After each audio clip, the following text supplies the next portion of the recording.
look at another L shape, this time that doesn't have one of the side lengths. So this is trying to figure out the missing side length on the shape of an L. So we would do the same rules that we've had in the past, where we would cut the shape in half, and then we would take, if these two sides match, right?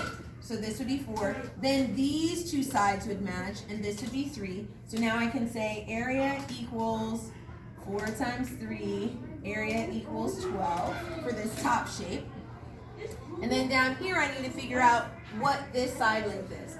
So if this piece right here is 4, and this piece right here is also 4, 4 and 4 together is 8, right? So if this side is 8, then this side is also 8. If this side is 4, then this side is also 4, right? So now we can do the area of this second part. Area equals 8 times 4. Area equals 32. The last step for this is to add your two areas together. So we'll do 32 plus 12, which gives us 44 square units. Thanks.